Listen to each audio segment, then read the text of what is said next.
Chapter 1. Help from a Rich Man. Many years ago, in a city in Arabia, there was a boy called Aladdin. He lived with his mother in a little house near the market, and they were very poor. Aladdin's mother worked all day, and sometimes half the night. But Aladdin never helped her. He was a lazy boy, and he did not like to work. He only wanted to play all the time. Every morning he ran through the streets to the market. There he talked and laughed and played with his friends all day. Then, in the evening, he went home for his dinner. And every night his mother said to him, "Oh, Aladdin, Aladdin, you are a lazy boy, a good-for-nothing. When are you going to do some work, my son?" But Aladdin never listened to his mother. One day, in the market, there was an old man in a long black coat.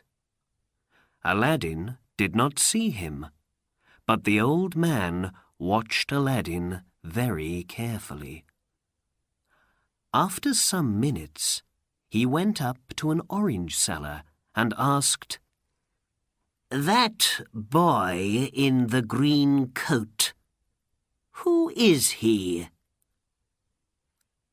"Aladdin, son of Mustafa," was the answer. The old man moved away. "Yes," he said quietly, "yes, that is the boy. The right name and the right father."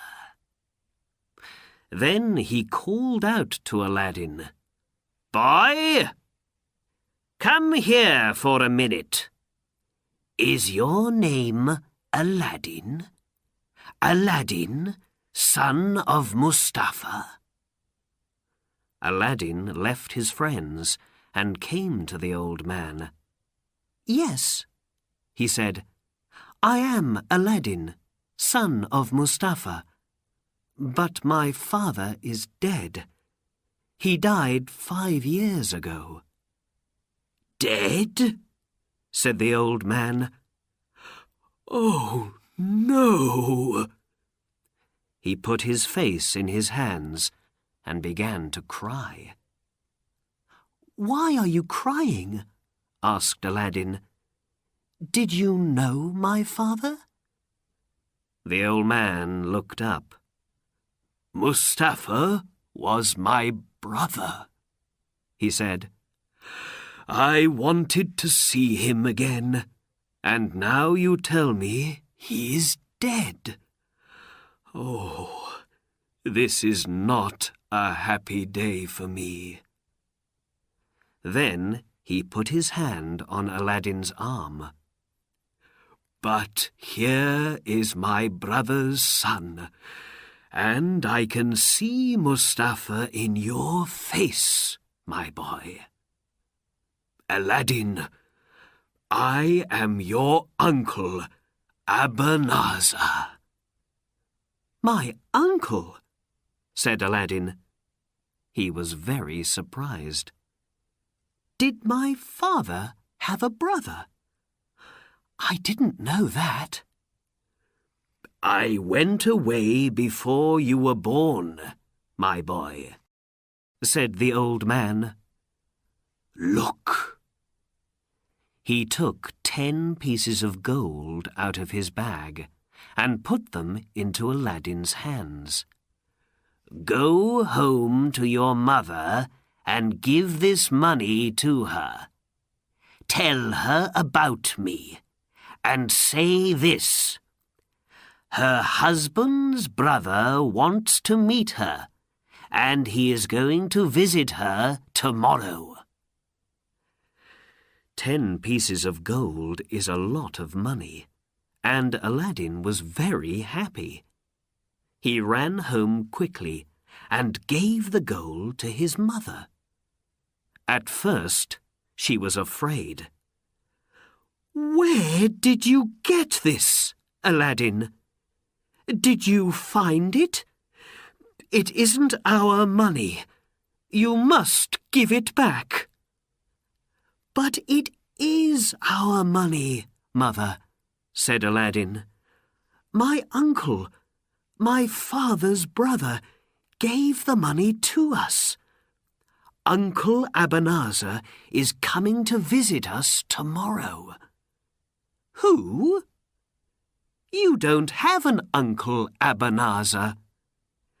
"But he knows my name, and my father's name," Aladdin said, "and he gave 10 pieces of gold to me. He's very nice. You must make a good dinner for him." The next day, Ebenezer arrived at Aladdin's house. "My sister," he said, and smiled. "My dead brother's wife. I am happy to find you and Aladdin."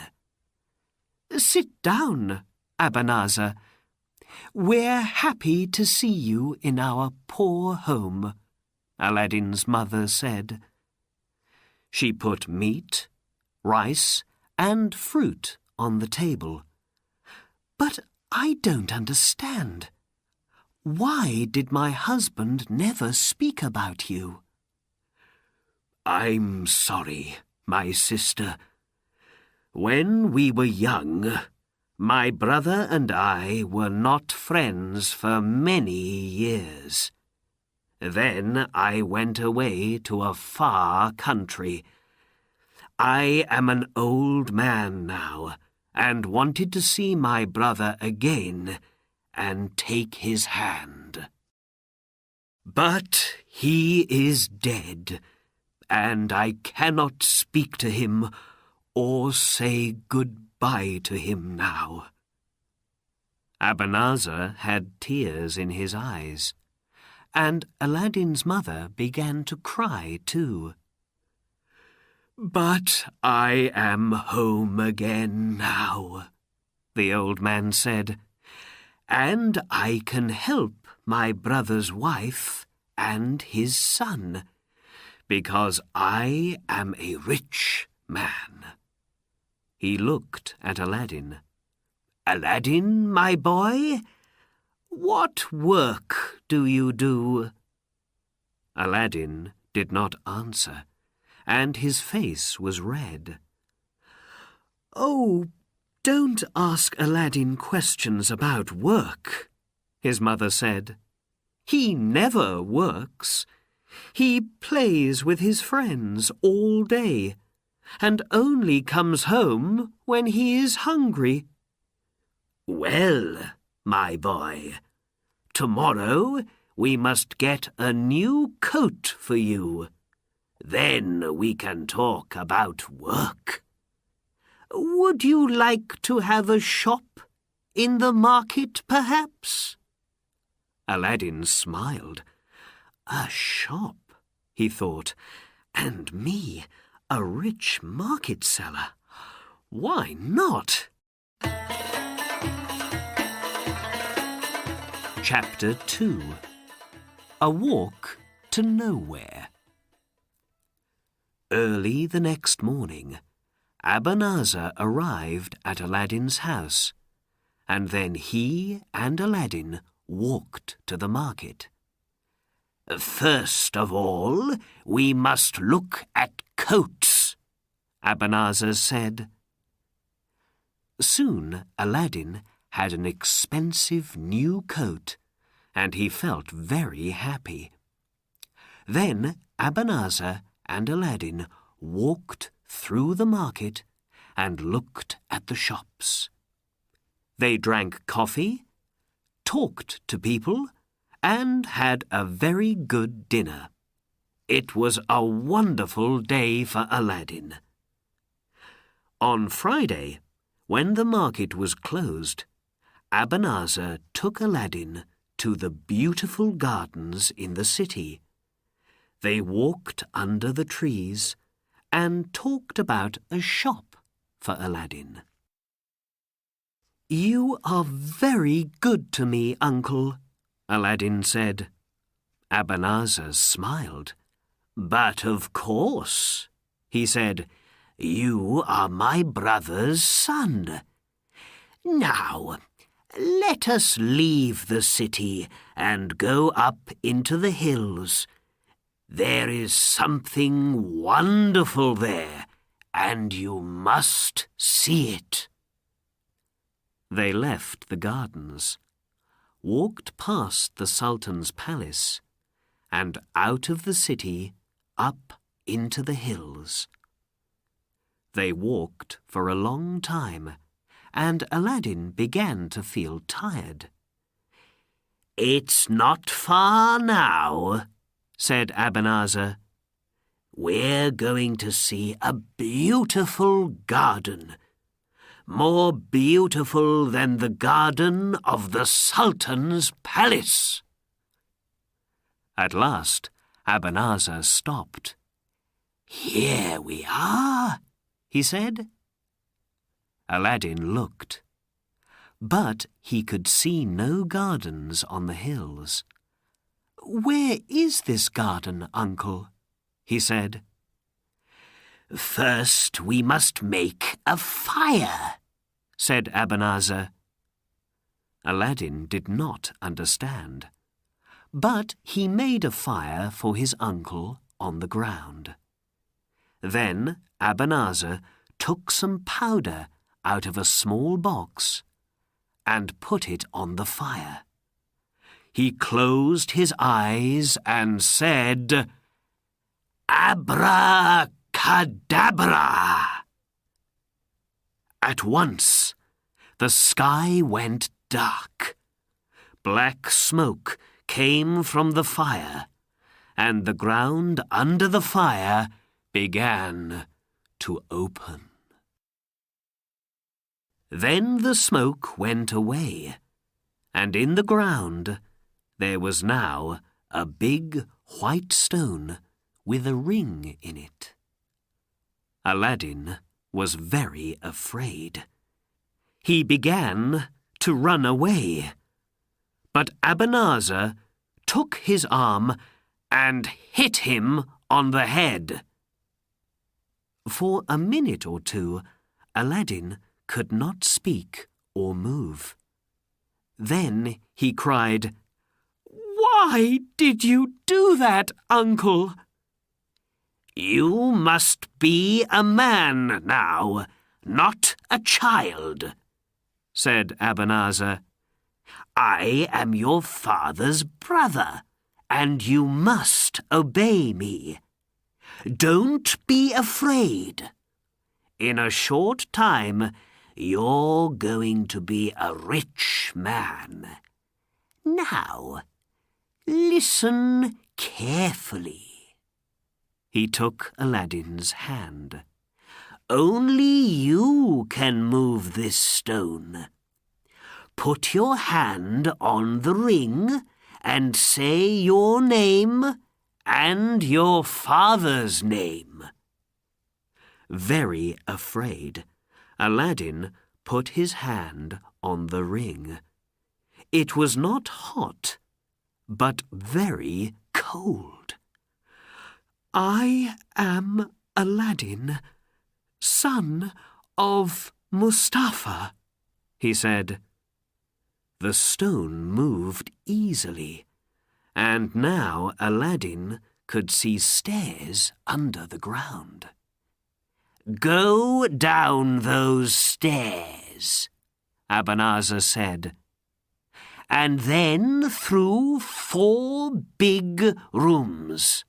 In the last room, there is a door into a garden, and under one of the trees, there is a lamp. You can take some fruit from the trees, but first you must find the lamp. Bring the lamp to me." "Please come with me, Uncle," Aladdin said. "No, only you can do this, my boy." Abanazar took a gold ring off his finger and gave it to Aladdin. "This ring is magic and can protect you," he said. "Be careful and bring me the lamp quickly." Aladdin put the ring on the little finger of his left hand and began to go down the stairs. It was dark, and he was afraid, but he was more afraid of Abanazar. And Aladdin was right to be afraid, because Abanazar was not his uncle. He was a magician from Morocco, and he wanted this lamp very much. It was a magic lamp, and only a poor boy from the city could get it for him, a boy called Aladdin. Aladdin went down 100 stairs and into the first room. Down here it was not dark, and he went quickly through the rooms to the door into the garden. There were trees in the garden, with beautiful fruit of different colours, white, red, green, and yellow. He soon found the lamp under one of the trees. "Why does my uncle want this dirty old lamp?" he thought. He put it in his pocket. Then he began to take fruit from the trees and to put it in every pocket of his coat. After that, he went back to the stairs and began to go up. Soon he could see Abanazar and the blue sky. "Give the lamp to me," Abanazar said, and put out his hand. "Quickly, boy, the lamp!" Aladdin could not get the lamp out of his pocket because it was under the fruit. He looked at Abanazar's angry face and was afraid. "First, help me out. Then you can have the lamp," he said. "Please, Uncle." "First, the lamp," cried Abanazar. "Give me the lamp!" "No," Aladdin said. "You good-for-nothing! You dog! You and the lamp can stay down there." Angrily, Abanazar ran to the fire and put more powder on it. "Abracadabra!" he called. The big white stone moved again, and now Aladdin could not see the sky. He was in the dark, under the ground, and could not get out.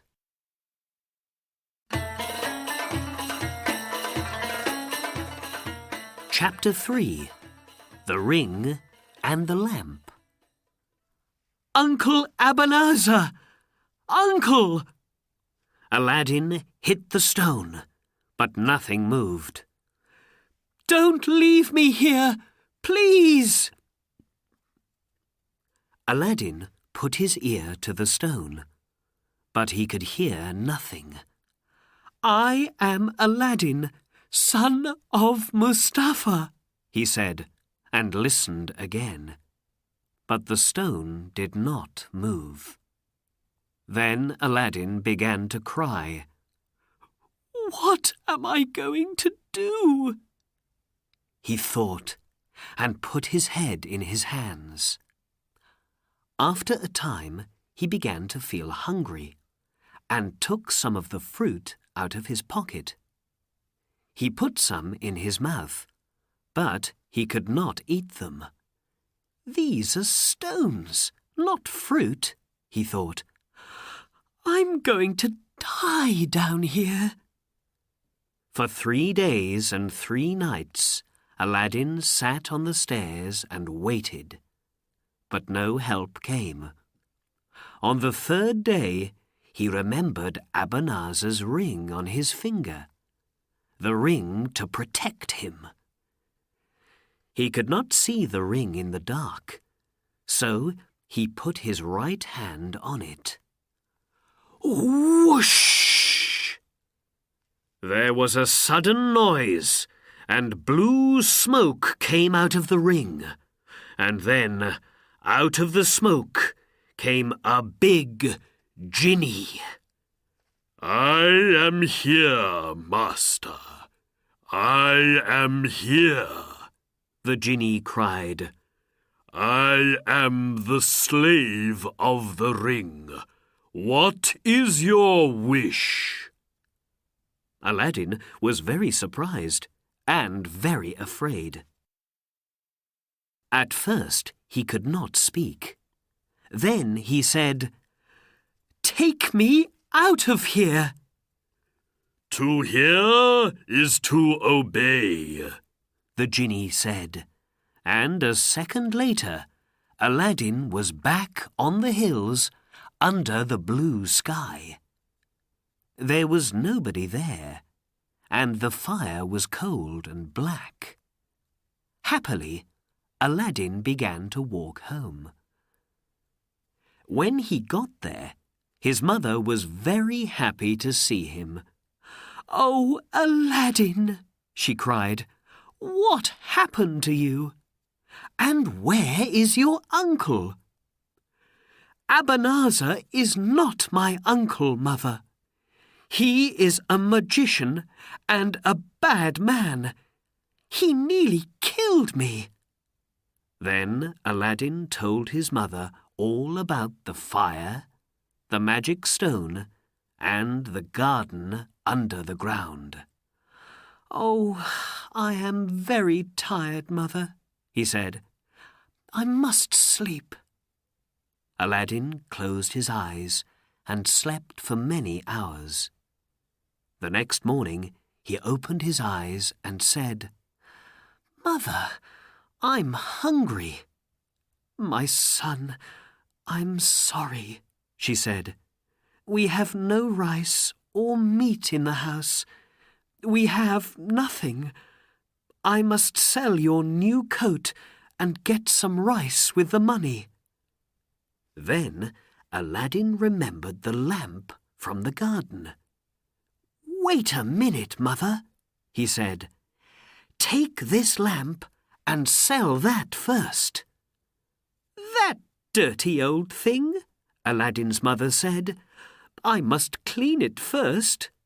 She began to rub it, and whoosh!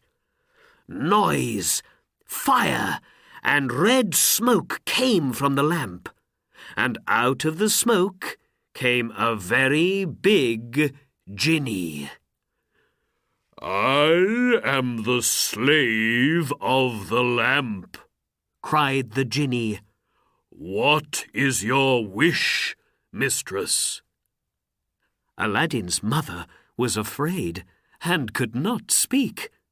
But Aladdin said, "Bring rice and meat to us. We are hungry." The genie went away and came back in a second with rice, meat, bread, and fruit on 12 gold plates. He put the plates in front of them and went away. Aladdin and his mother ate and ate.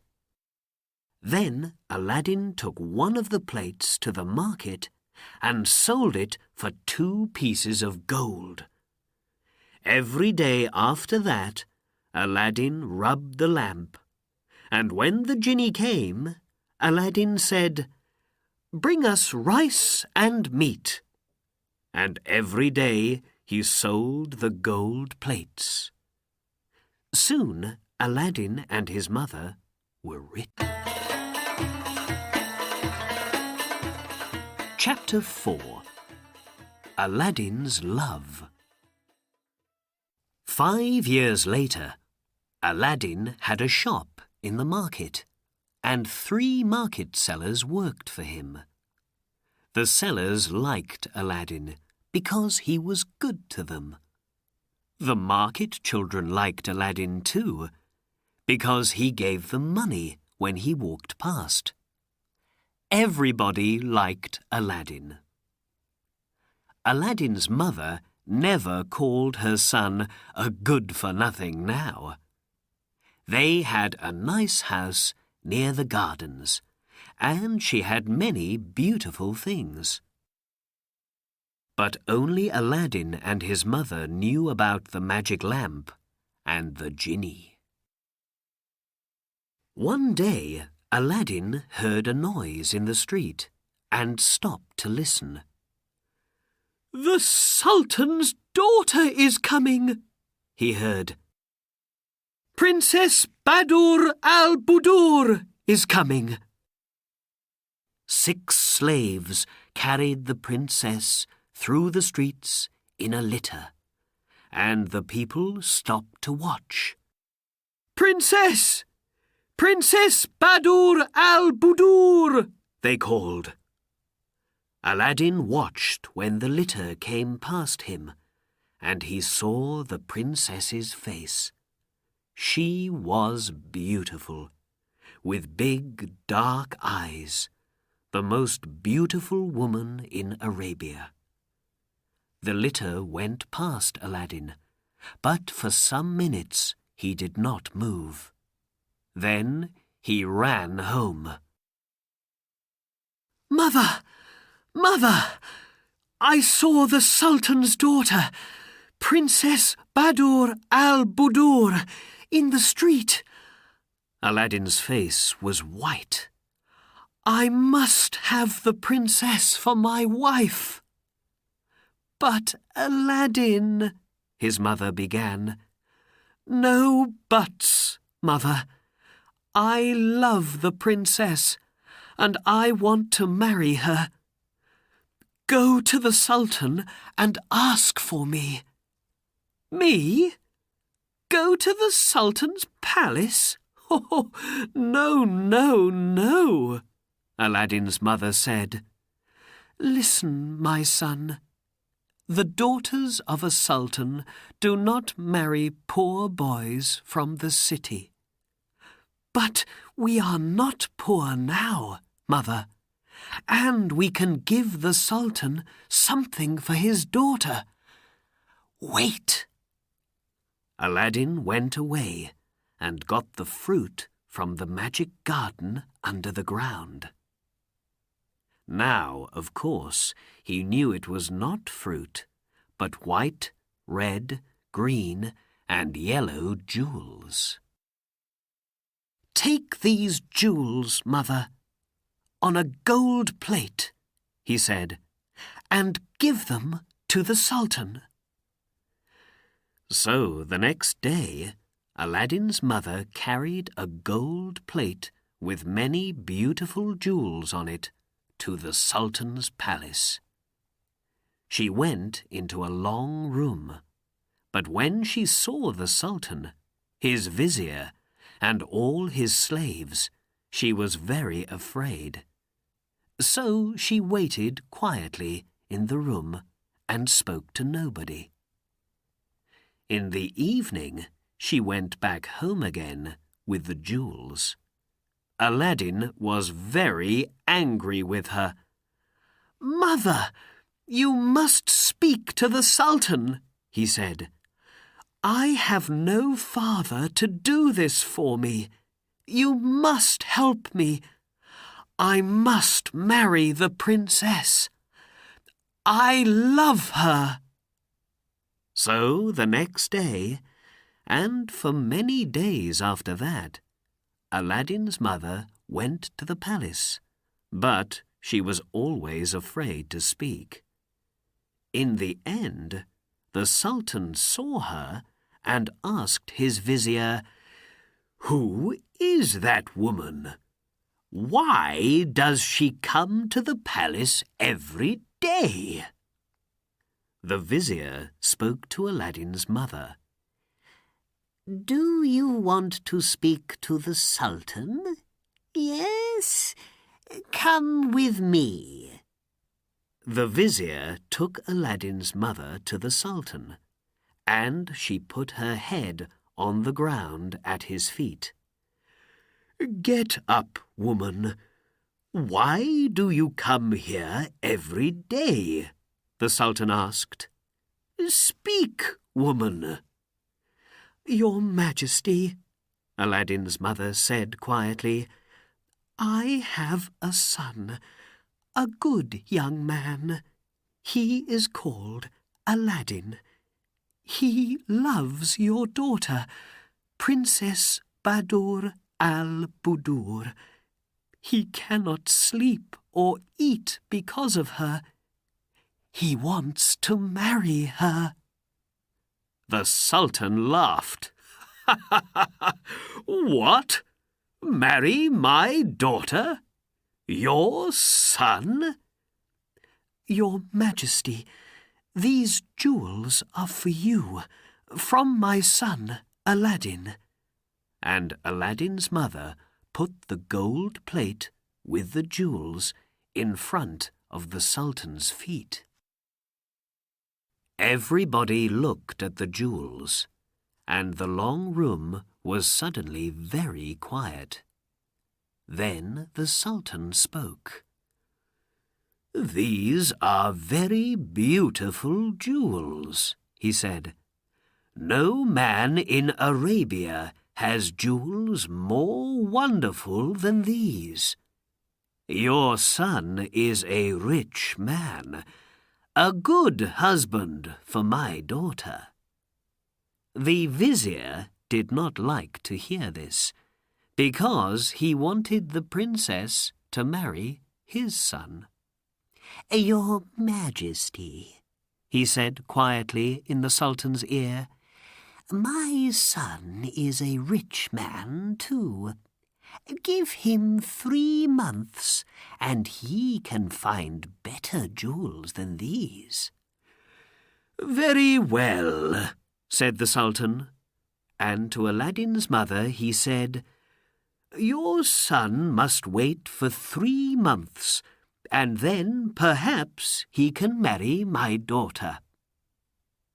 Aladdin's mother went home to tell Aladdin, and the vizier went away to speak to his son. And every day, for 2 months, the vizier's son came to the Sultan and gave him gold and jewels and many beautiful things. For 2 months Aladdin waited happily. But one day his mother came home from the market and said, "Oh, Aladdin, Aladdin, the princess is going to marry the vizier's son. I heard it in the market. Everybody's talking about it." When Aladdin heard this, he was very unhappy. "What can I do?" he thought. He put his head in his hands and thought for a long time. And when night came, he took out the magic lamp and rubbed it. Whoosh! "What is your wish, master?" said the genie of the lamp. "Bring Princess Badur al-Budur to me," said Aladdin. "To hear is to obey."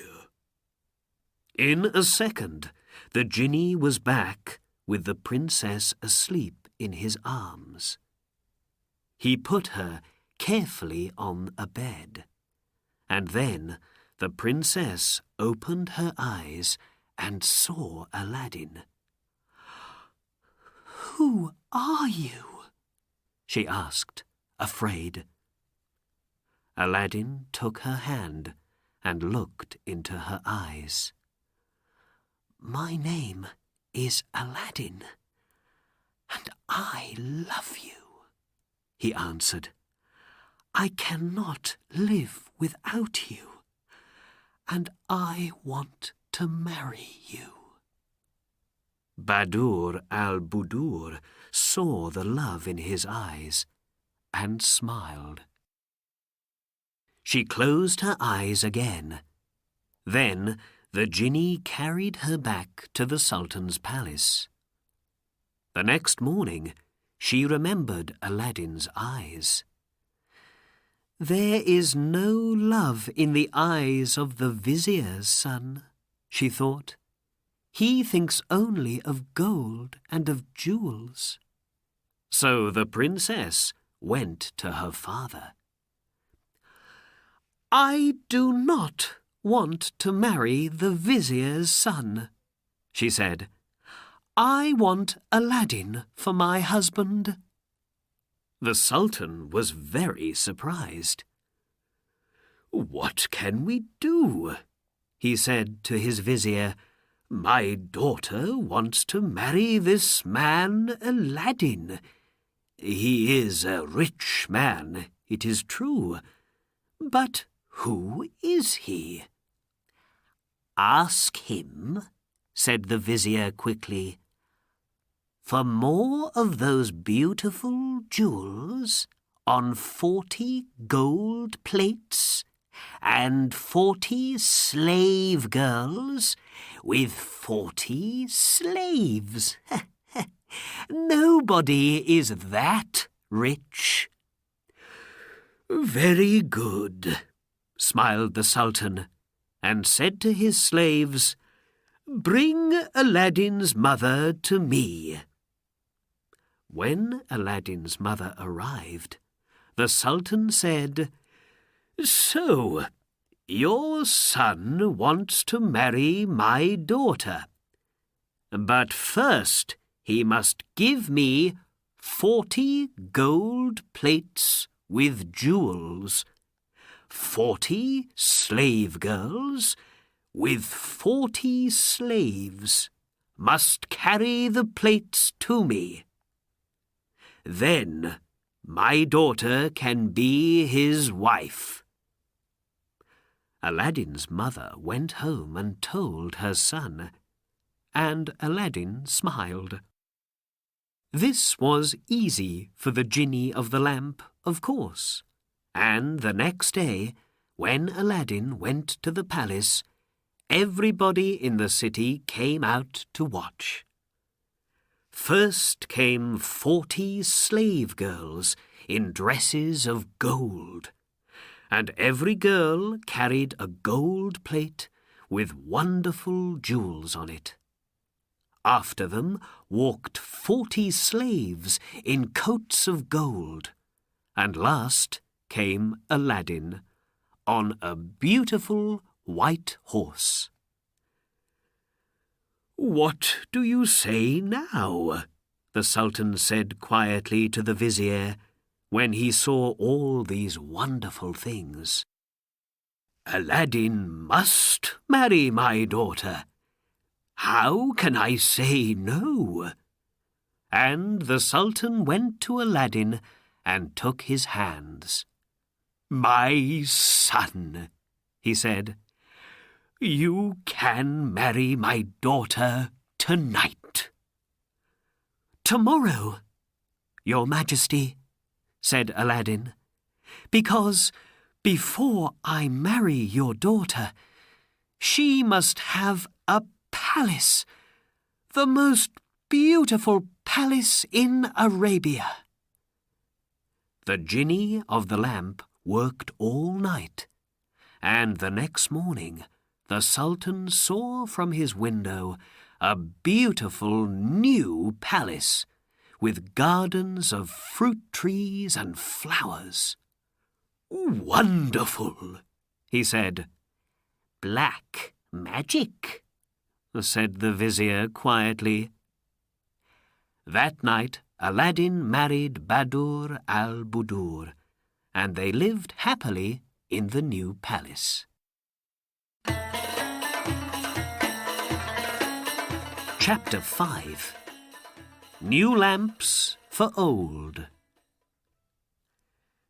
Where was Abanazar all this time? When he could not get the lamp from Aladdin, he went home to Morocco. He was very angry with Aladdin.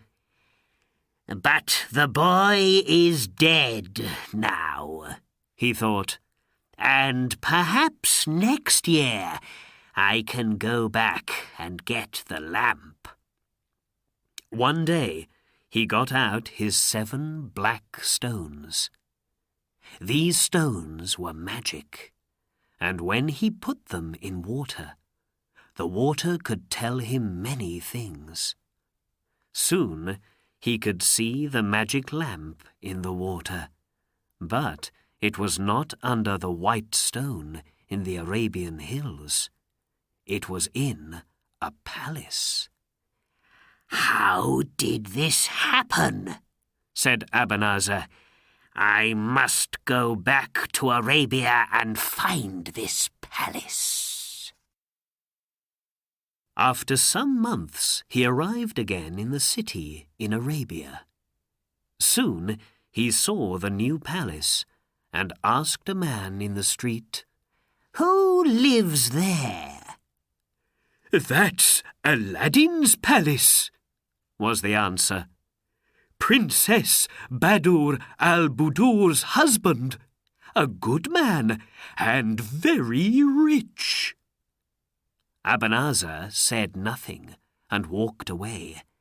"That lazy, good-for-nothing boy," he thought angrily. "So he has the magic lamp, and he knows about the genie. How can I get the lamp back?" For the next week, Abanazar watched Aladdin's palace. One day, Aladdin and his friends left the palace to go hunting in the hills. "Good," Abanazar thought. "Now I can get the lamp." After Aladdin left, Princess Badur al-Budur went into the palace gardens. She sat under a tree and looked at the flowers. Then she heard a noise in the street and called her slave girl Fawzia. "What's the matter? Who's making that noise?" she asked. "Fawzia, go and look in the street." When Fawzia came back, she had a smile on her face. "Mistress," she said, "the children in the street are laughing at an old man. He's selling lamps, but not for money. 'New lamps for old,' he cries. 'Give me an old lamp and you can have a new lamp.' So everybody's getting new lamps." Badur al-Budur laughed. "Do we have an old lamp for him?" "Yes, my husband's old lamp. Go and get it."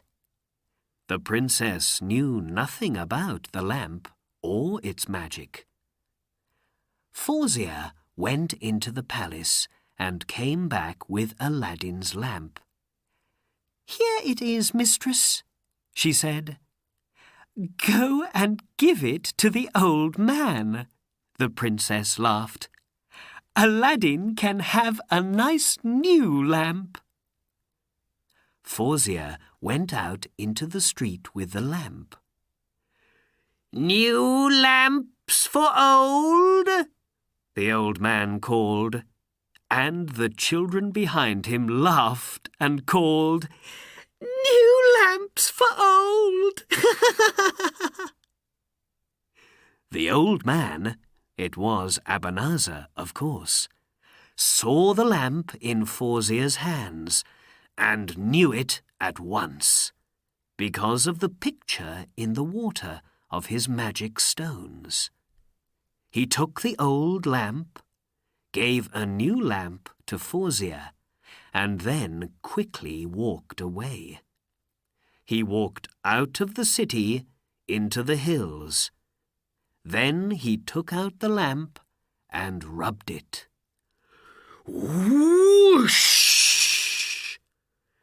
At once the genie of the lamp came to him.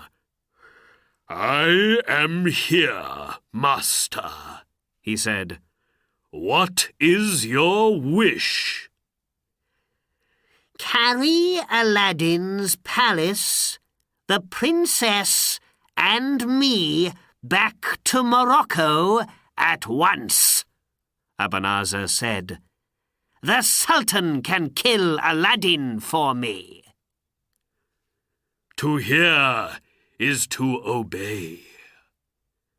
In a second, Abanazar, the palace, the gardens, and the princess were in Morocco, and in front of the Sultan's palace there was now only a little red smoke. Chapter 6. There and Back Again. In the evening, Aladdin and his friends finished hunting and began to go home. Suddenly, a friend said, "Aladdin, look! The Sultan's men are coming, with swords in their hands. What do they want?" "I don't know," Aladdin answered. When the Sultan's men arrived, they said, "Aladdin, we must take you to the Sultan. He's very angry." "Why?" asked Aladdin, but the men could not tell him. In his palace, the Sultan took Aladdin to a window. "Where is your palace?" he cried angrily. "And where is my daughter? Answer me!" Aladdin looked out of the window. There was only the ground and the sky. No palace, no gardens, nothing. He closed his eyes, opened them and looked again. And he had no answer for the Sultan. "It's black magic. I always said that," the vizier said quietly in the Sultan's ear. "Your Majesty," Aladdin put his head at the Sultan's feet, "kill me now. I do not want to live without Badur al-Budur." There were tears in his eyes. "Find her in 40 days, or you die," the Sultan said. "I hear and obey, Your Majesty," Aladdin answered. But without his magic lamp, what could Aladdin do? He went out from the city and looked for his wife and his palace, but of course he did not find them. After 37 days, he sat by a river and cried, "Oh, Badur al-Budur, my love, where are you? Where can I look now?" He put his hands into the water of the river, and then he saw the magician's ring on his little finger. He began to rub it. Whoosh! Out of the blue smoke came the genie of the ring. "What is your wish, master?" he asked. "Find my wife and bring her back to me," answered Aladdin. "Please." "Master, I cannot do that. The genie of the lamp took the princess away, and only the genie of the lamp can bring her back. But I can take you to her." "Take me then, quickly." "To hear is to obey." It is many, many miles from Arabia to Morocco, but Aladdin was there in a second. And there was his palace, in front of him. He went into the gardens and looked up at the windows. "Badur al-Budur!" he cried. "Are you there?" In the palace, Badur al-Budur heard him. "Is that Aladdin?" she thought. "But he is far away in Arabia." She went to the window, opened it, and looked out.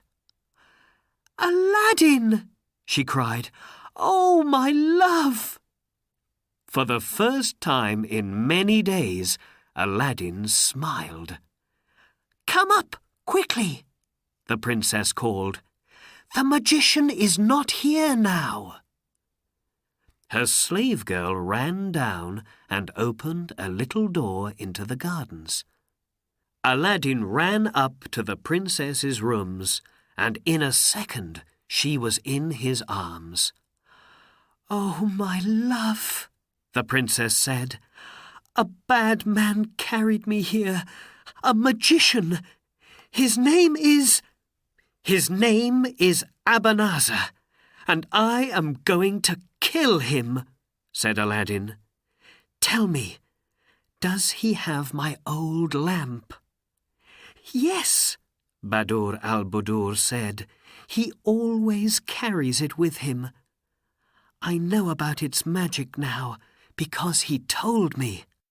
Oh, why did I give it away?" "Listen, my love," said Aladdin. "I'm going to give you some sleeping powder. When he comes here again, you must give him a drink and put the powder in it. When he is asleep, I can kill him. Don't be afraid. I'm going to take you home very soon. Now for some good magic." He began to rub his ring. Whoosh!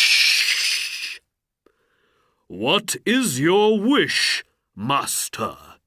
said the genie of the ring. "Bring me some sleeping powder," said Aladdin. "To hear is to obey." In a second, the genie was back with some sleeping powder. Then Aladdin and the princess waited for Abanazar. In the evening, they heard him on the stairs. "Don't be afraid," Aladdin said quietly to his wife. "I am in the next room and can be with you in a second."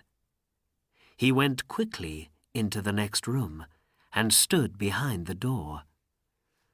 Abanazar opened the door of Badur al-Budur's room and came in. He smiled. "You are more beautiful every day, Badur al-Budur," he said. "Your husband, that good-for-nothing Aladdin, is dead now. You must marry me. You can have gold, jewels, palaces, anything. But you must be my wife." For the first time, the princess smiled at Abanazar. "Why not?" she said. "You are a rich man, and I am happy here. Yes. Let's drink to that." And she gave him a tall gold cup with the drink and the powder in it. "Let us drink from one cup, Abanazar," she said, and smiled at him. "You first, then me. In my country, new husbands and wives always do this." "To Badur al-Budur, the most beautiful woman in Morocco," Abanazar said happily, "and my wife." He looked into Badur al-Budur's eyes and began to drink. Very afraid, the princess watched him. But it was a good sleeping powder, and after 5 seconds, Abanazar's eyes closed, and he was asleep. The princess ran to the door of the next room. "Quick, Aladdin!" she called. Aladdin ran in with his sword and saw the sleeping magician. "Well done, my love," he said. "Now, go into the next room and do not watch." Badur al-Budur ran to the next room and closed the door. Aladdin put his hand in Abanazar's pocket and took out the lamp. He put it carefully into the pocket of his coat and then stood up. The sword did its work quickly, and Abanazar never opened his eyes again. The princess came back into the room and ran to Aladdin. He took her in his arms. "The magician is dead," he said, "and now we can go home." He began to rub the lamp. Whoosh! Fire and red smoke came from the lamp. The princess watched, afraid. "I am here, master," said the genie of the lamp. "What is your wish?" "Carry this palace, Badur al-Budur, and me back to our city in Arabia, but leave that dog Abanazar here." "To hear is to obey," said the genie. When the Sultan looked out of his window and saw Aladdin's palace again, he was a happy man. And when he took his daughter in his arms, he was the happiest man in Arabia. From that day, Aladdin and Badur al-Budur lived happily in their palace. They lived for many years and had many children. But Aladdin always carried the magic lamp with him day and night.